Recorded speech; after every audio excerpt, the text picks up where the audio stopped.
I'm B.C. Miller, I'm an alcoholic and drug addict.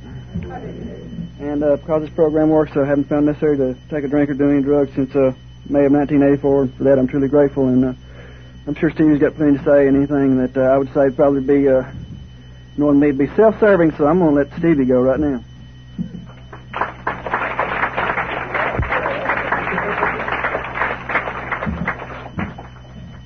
Hello, everybody. I'm Stevie. I'm an alcoholic and an addict. And I, too, am nervous. I've been sober today by the grace of God, and that's the only way I know of.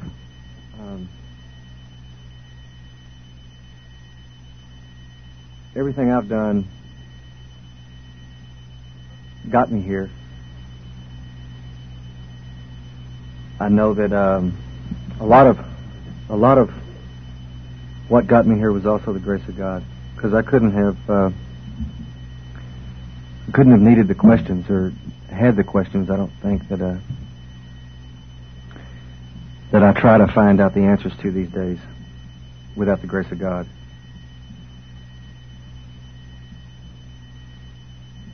I started off my drinking and using career, I guess, early 60s, when I was somewhere around 7 or 8 years old. Grew up in an alcoholic family. My father was an alcoholic, and even though I saw the problems that alcohol caused in our family, I still found it attractive for some reason. I don't know what that was. I thought I was missing something. I was always a kid who was afraid I was going to miss something.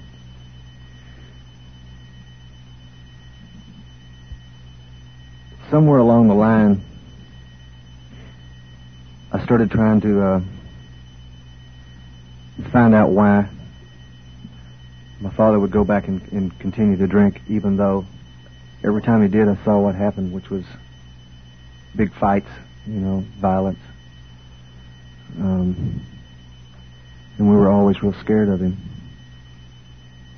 But he continued to do it anyway, and I never did understand what that was until one day, a few years later, I realized that I wasn't doing anything any differently other than making a little bit more money and add a few drugs to it, I guess about 7 or 8 years old, I started stealing drinks. Either when my parents used to have these 42 parties, and quite a few people would come over, and they'd be having their Tom Collins or whatever, and when somebody wasn't looking, I'd take one of the drinks and run in the kitchen, and make them a new one, and refresh their drink, It's just that I would refresh my memory about what it tasted like a lot of the time, I never really thought that it tasted very good or anything. And then one day I tried to make myself a drink out of my dad's bourbon. It was in the freezer. It didn't taste very good either. I guess it was the wrong brand or something. I don't know. But somewhere along the line, I started finding that attractive somehow.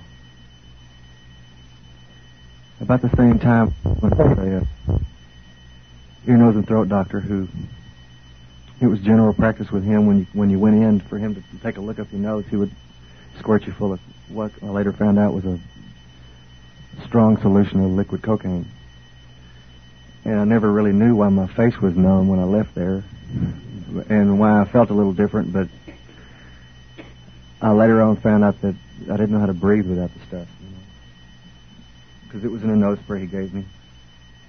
The first bottle said use, once every 24 hours. The second bottle said use 2 or 3 sprays every 12 hours, and the next one said use as needed. And I did.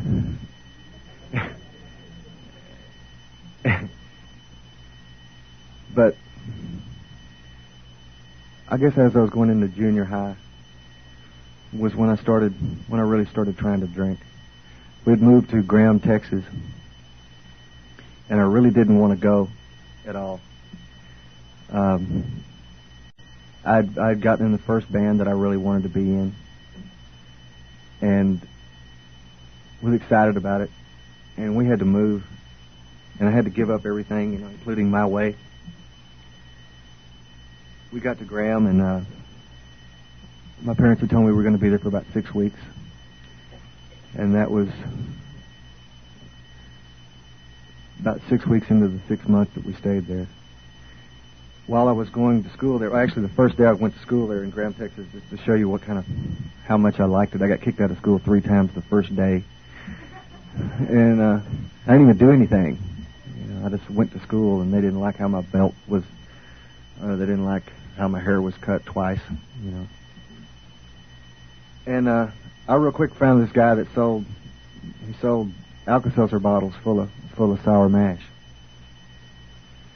and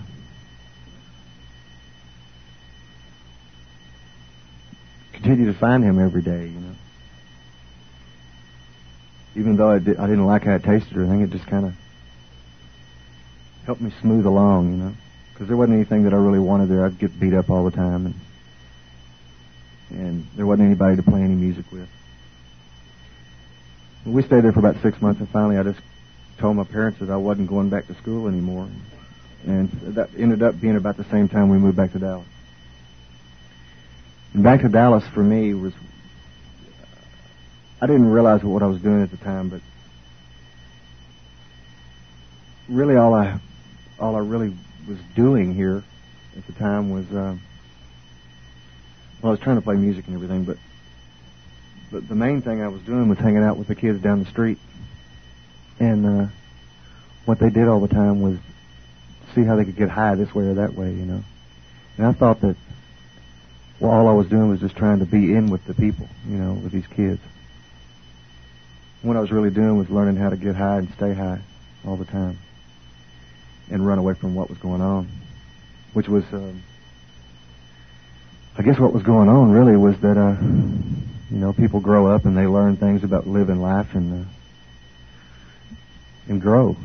That never dawned on me. I just thought you just kind of went from day to day, and you got older, and then things happened, and you graduate or quit school or whatever. At any rate, I just learned how to bag glue and how to figure out this pill was this kind and this was that kind, and if you hit real hard on this joint, you might get a buzz. Usually I was scared to, though, at the time. The thing was, that was the only thing I knew how to do. The only thing I knew how to do was just try to get by every day. I wasn't really learning anything about living life. There was really no information at home.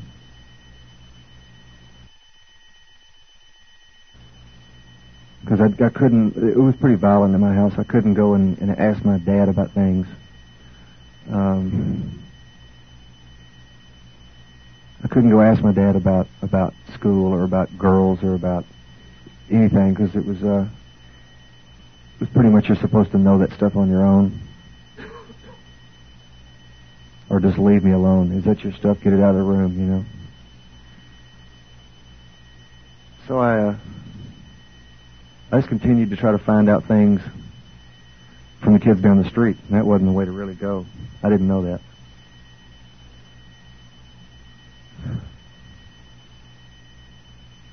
What I did keep learning, though, was about bands, and not to blame my drinking or anything on bands, but I sure learned a lot about it there. Because that was, and still is, unfortunately, in a lot of places, that's where a lot of the myth about it's real neat to get high, or real cool to get high. That's where I learned a lot of it. Because a lot of the people I really looked up to really knew how to drink and really knew how to get high. And along with every time I would get in a better band, it seemed like there were better drugs. And better brand of gin or whatever,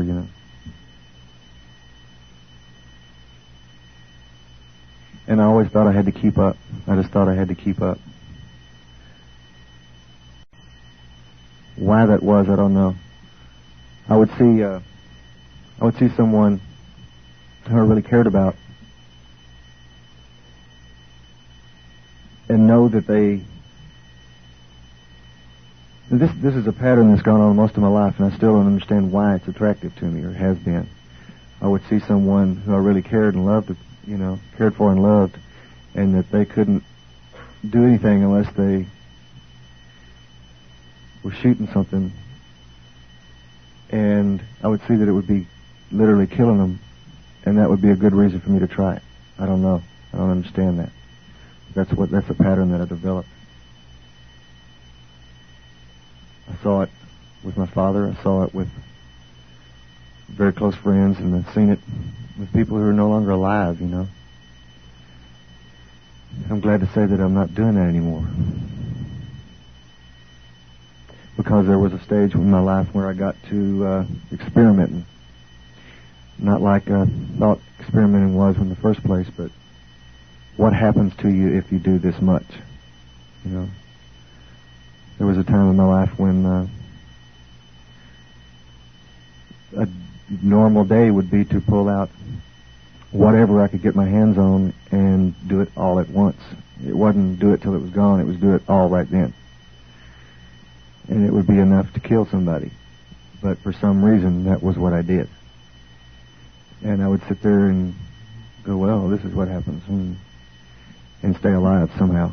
And I got it in my head that was I don't know, somewhere along the line I got this verse, or it's not even a verse, it's just something in the Bible where in the last days people will be trying to kill themselves and can't.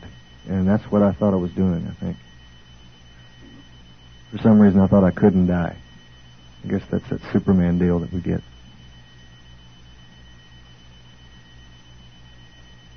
Through the years,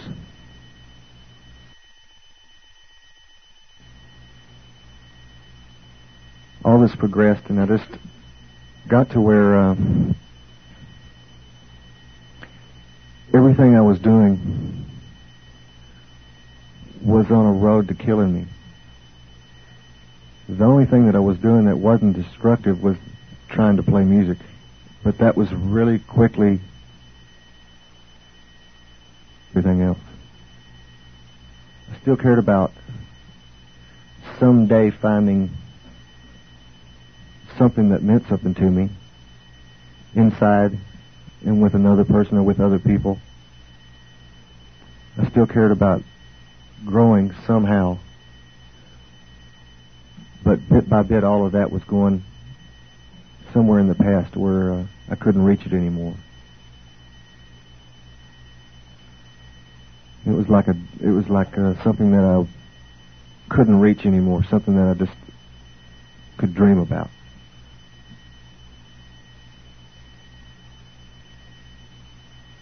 And the things that I was doing every day was more like a trudge just to keep going. Because I didn't know how to stop anything I was doing, or the predicaments I was in.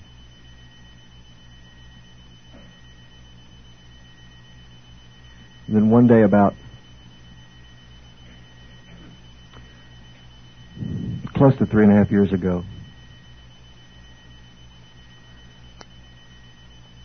I started realizing that I could not live on the way I was going, but I could not stop either. I didn't know how to stop. And I knew that I couldn't keep going. That was a real strange place to be for me. Because I literally could not imagine the next day without a big bag of dope and several bottles of whiskey.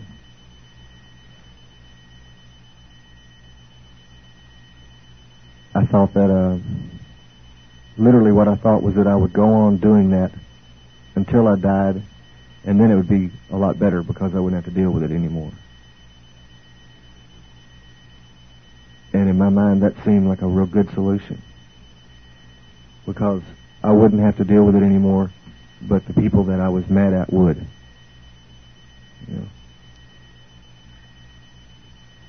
I don't know why that seemed so neat to me.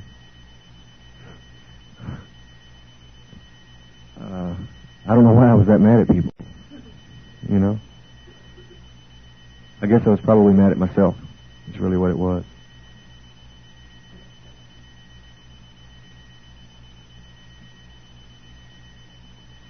Because to be honest, at the time I thought those people were really trying to get revenge on me or whatever, and that's why they did the things that they were doing. And really, the truth of the matter was that I was just trying to get revenge on people that I couldn't understand, you know.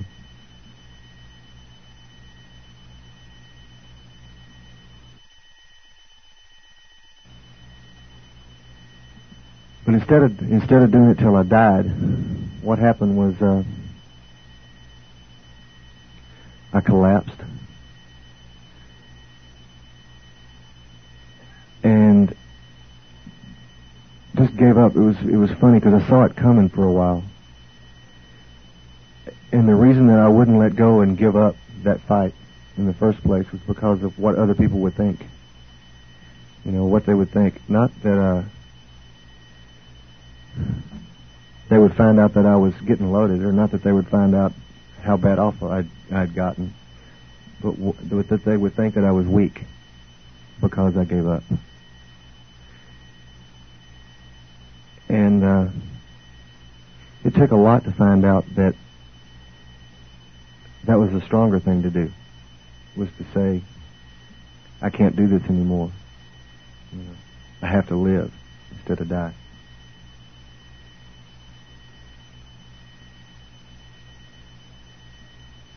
So I woke up. I got up and went to a friend of mine's hotel room and sat there shaking and said, you know, this is what's going on. And they called me an ambulance.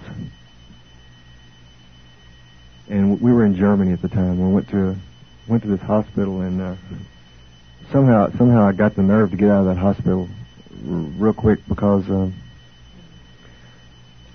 I thought it was kind of strange. They kept asking me questions and then ignored me when I answered them. You know. And then it dawned on me that they were speaking German. And no wonder they weren't listening, you know.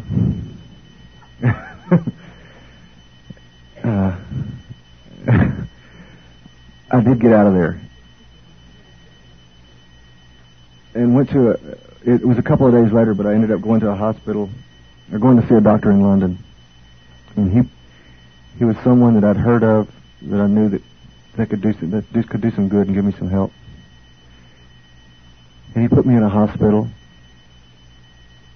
for a few days and just kind of looked out after me for a little bit while he basically detoxed me. I said basically detoxed me because the guy didn't have that conventional of an idea of detox. It was if I really needed a drink, I could have one. If I really thought I really needed a drink, he thought I should have one within about a 5-day period. Because the way he looked at it and the way he told me was, if you've been drinking for 25 years, you're not going to stop in a minute, you know. Instead of giving me phenobarbital or whatever it is they usually give you, he gave me, he just said, you can go have a drink if you really need one over the next 5 days. And in fact, he gave me a drink on my birthday, which I was in the hospital. A little bitty cup of champagne. What really happened after that was I got out of the hospital and we flew back to the States to go to treatment, and I tried to get drunk on the plane. It didn't work. It didn't work. And what I'd done was this is pretty funny to me, I went to my mother. She'd come over to see me in the hospital. I called her up and said, I called her and my girlfriend and said, look, I'm in the hospital. This is what's going on. They both were there the next day. And I'm real grateful for that. It means a lot to me. We were on our way back over to the States. And I was sitting there next to my mother. And I didn't have any money, so I borrowed $20 to go buy some cigarettes on the plane. And she knew there was no machine, you know. I went and tried to find out how many Crown Royals I could get, you know. And there's never enough. I learned that a long time ago. There's never enough dope and there's never enough to drink. There's either too much or not enough. You know, there's never just enough. But I went and tried anyway. And went back and I felt guilty already. I'm real good at the guilt. You know, I went straight back to the seat, sat down next to her. You know, and like, this is not what I did, you know, and I kind of knew that, you know. And at any rate, we went back. We landed, and I went to a hotel room, stayed there till the next day, went into treatment. I didn't expect to find out in treatment that was one of the coolest places I'd ever been. That's what I found out, you know. It wasn't what I thought it was going to be at all. I went through the regular stuff, you know, what if they find out I'm in here, or whose day, and, you know, and I don't want to be here, and all, you know, all that stuff. But once I started paying attention to what was going on in treatment, to the recovery, it's been something that I've really wanted ever since. Not always been real good at sticking to a good, strong program, but at least I know that when I'm able to find those steps in my life, that it works. And it's really the only thing that does, because anything else I'm doing is just trying to fix something else up to look the way I want it to look, or to be the way I want it to be, instead of working my way into living life.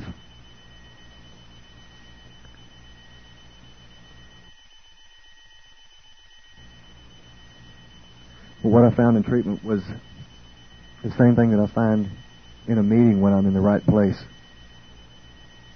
in my heart at a meeting, and that's a bunch of people trying to help each other live life and grow in it. It's always been something that I've wanted to know about, and it's always been something that I've wanted to do. It's not always been something that I've done. Sometimes I don't even know what grow means, but it's something that I find every once in a while. I find growth, and then I feel like me. If that's not where I'm at, then I feel like a shell with a bunch of static going on. That's really the way I feel.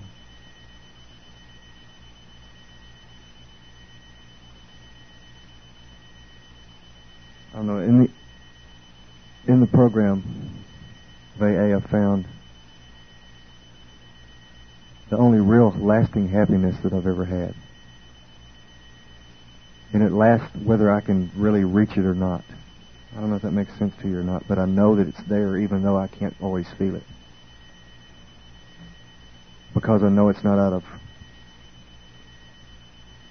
something that I've made or bought or conned somebody out of. It's something that's bound to be real.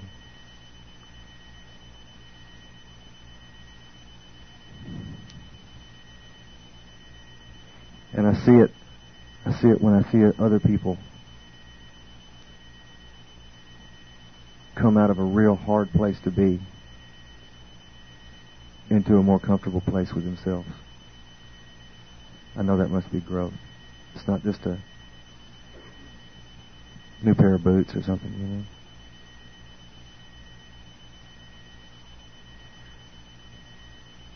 I don't know, the hardest things that I've learned so far, I guess, is probably letting go of my own way, getting my own way, other people acting the way that I think they should act, or looking the way that I think they should look. I'm not out of that yet. It's just, that's my way, you know. My way is not the right way necessarily at all. And it's hard to admit that. It's hard to admit that I don't know it all. That's what I used to think. I used to think that if it wasn't done my way, that it was completely wrong and it couldn't be anything close to right because you just didn't know.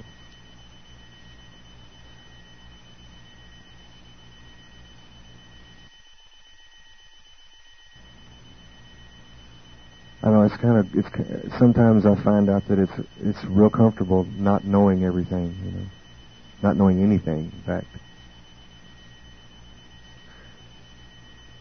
It's funny, I'm real uncomfortable saying that right now, but that's the truth.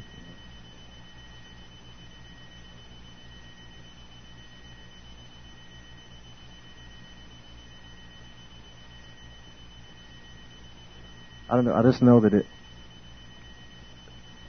when I come to meetings, when I take the time to pray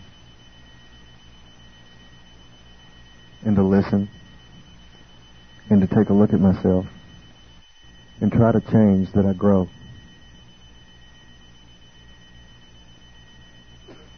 And when I try to offer that to someone else, I feel better and that I don't have any need to drink or to take any drugs. And if that's what this program does, if that's all it does, then it's helped me a whole lot. Because that's all I used to know, was drinking and using drugs. It's really all I knew.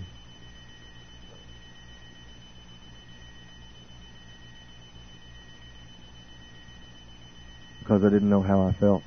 I still don't always know how I feel. A lot of times I still find myself confused about what I think and what I feel. I don't know the difference very often. And that's a scary place to be a lot of times. But slowly, day by day, that's working out. It's working out for the better.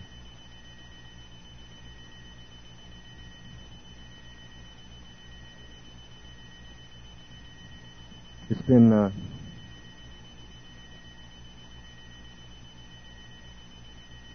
about 3.5 years, I guess. Close to 3.5 years since I've had to drink. And it struck me New Year's Eve that to go and do what I had to do New Year's Eve was a lot different this year than I'd noticed it being in the past. A couple of years ago, it was like this. Last year, it was kind of a daze. I was sick, but it was kind of a daze. This year, I was actually happy to be alive. And noticed that I didn't have to be high to be up till 5 in the morning or whatever it was, and that I could look out and realize that I was starting a new year with new things to try to do, new things to try to care about. And one of them was me, and one of them was y'all, and what I do with my life, and commitments,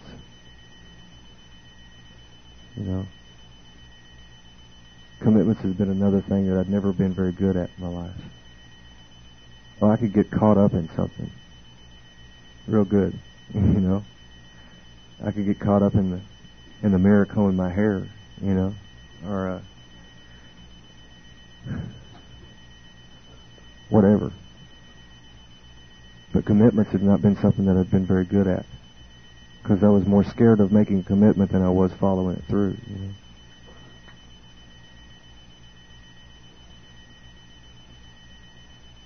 But I realize that I'm still alive now. And that's an amazing thing to me. When I was 17, I thought I wouldn't make it to 21. When I made it to 21, I thought something's up, what's going on here? When I passed 30, I thought something's wrong. I don't know, I'm just glad to be alive today. Glad to be alive today.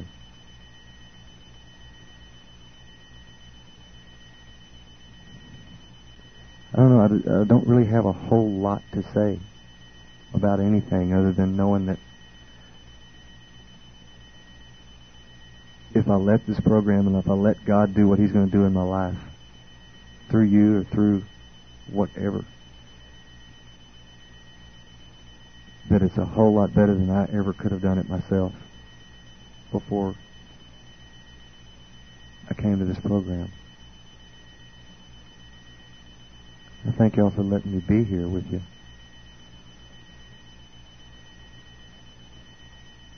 Whether I know what to say about it or not, it means a lot to me. And I thank you, okay?